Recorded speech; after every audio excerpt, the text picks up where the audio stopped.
What is a stall? To first understand what a stall is, you have to understand how lift is created, or a basic understanding of what lift is. Airflow goes over and under the wing, creating a pressure differential, where the one above the wing is lower than the pressure below the wing. Think of this like a boat. A boat floats on water. That water has a higher density than the air above it. So, that boat will float on top of that water, just like a plane will float on that higher pressure than the one above it. This is called Bernoulli's principle. You've probably heard it before, obviously. Now, why is that important? The camber of our wing is shaped so that way the two pressure differentials can meet in the very back of the trailing edge. This is how we get our lift.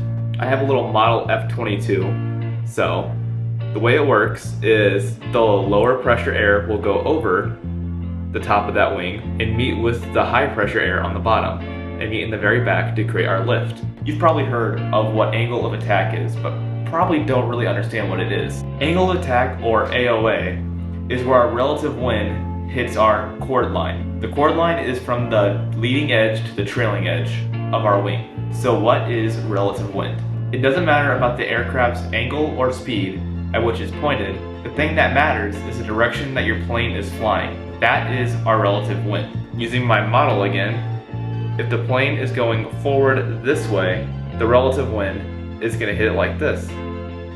Even if our angle is pitched up like this and it goes this way, our relative wind is still hitting it right here.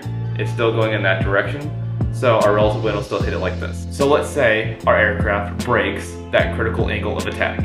What will happen is, when the aircraft breaks its critical angle of attack, that leading edge that meets the two airflows in the back, they will no longer meet. When our aircraft breaks that critical angle of attack, the airflows separate and no longer meet in the back. So the one going over the wing and the one on the bottom of the wing no longer meet in the back. The one on top separates. So that's why you have to get your nose down so you can get airflow back over the wing.